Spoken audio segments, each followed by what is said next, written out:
အားလုံးပဲမင်္ဂလာပါလောကကြီးမှာစိတ်ချမ်းမြေ့မှုအပြည့်ရခြင်းတယ်ဆိုရင်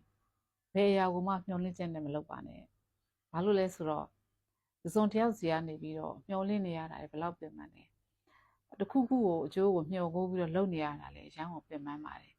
အဲ့တော့ဘာသာရေးတွေလုပ်ကြတယ်ဆိုတဲ့အခါမှာဂုဏ်တော်တွေရွတ်ပွားတယ်ပေါ့နော်အဋ္ဌာန်တွေလုပ်တယ်ဆိုတဲ့နေရာမှာလည်းပဲမျှော်လင့်ချက်နဲ့မလုပ်ပါနဲ့လို့ကြီးကအကြံပေးခြင်းတယ်ပေါ့နော်မျှော်လင့်ချက်နဲ့လုပ်နေရတယ်ဆိုတာကဒါကိုလိုချင်လို့ဒါကိုလုပ်နေတယ်ဆိုတဲ့သဘောမျိုးဖြစ်နေတယ်ပေါ့နော်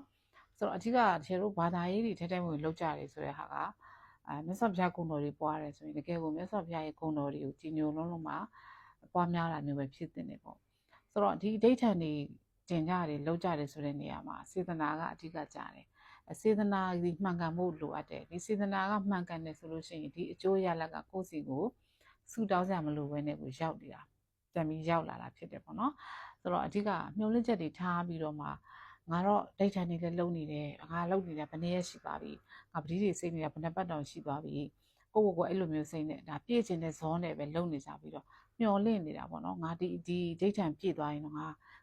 ဖြစ်ချင်တဲ့ဆန္ဒရောက်လာတော့မှလားမသိဘူးငါဒါလေးရလာမှလားမသိဘူးဆိုကိုယ်မျှော်လင့်ချက်နဲ့လုပ်နေတယ်ဆိုလို့ရှိရင်ဘာဖြစ်လဲဆိုတော့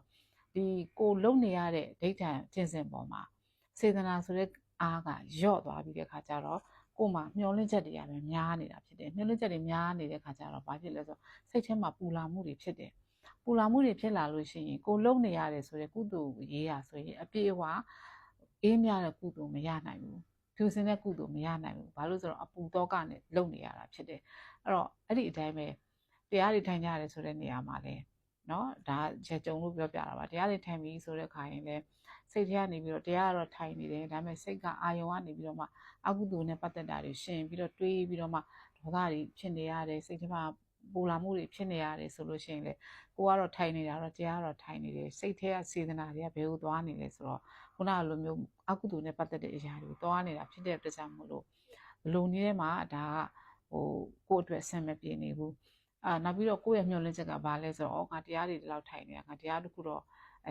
ရတဲ့နေပြီရတော့မလားမသိဘူးဆိုတဲ့မျှော်လင့်ချက်နဲ့လုံနေကြတယ်ဆိုရင်ဘလို့မှမနှိစက်နိုင်ဘူးအဲ့တော့ဘယ်အရာကိုပဲဖြစ်ဖြစ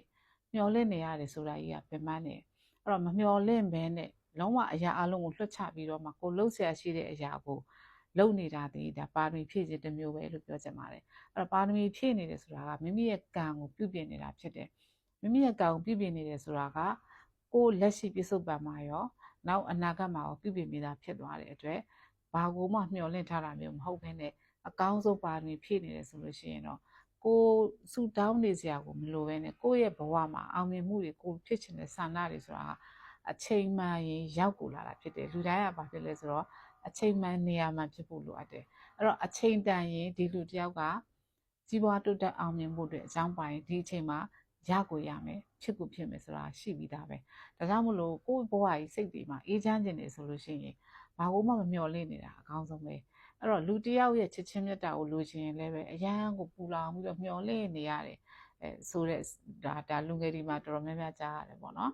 ်ဆိုတော့အရန်ကိုမျှော်လင့်နေတာဒါကြီးကိုအရန်မျှော်လင့်ခဲ့တာဆိုပြီးတော့မှတကယ်ကိုယ့်လက်ထဲကိုမရောက်လာတဲ့ခါကျရင်ဘာဖြစ်လဲဆိုတော့ပူလောင်မှုတွေဖြစ်ရတယ်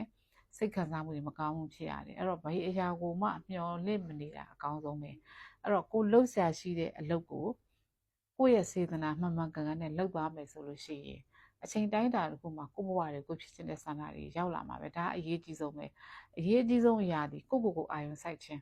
ကိုလုံနေတဲ့လုပ်ရက်တွေပေါ်မှာအာရုံစိုက်ခြင်းကိုလုံနေတဲ့လုပ်ရက်တွေဒီငါကံတွေကိုပြင်နေတာဖြစ်တဲ့အတွက်ငါအကောင်းဆုံးပါရမီဖြည့်နေတာဖြစ်တဲ့အတွက်အချိန်တိုင်းတာတစ်ခုမှာလူတိုင်းဒီအောင်မြင်ခြင်းဆိုတဲ့အချိန်တိုင်းတာရှိကိုရှိတယ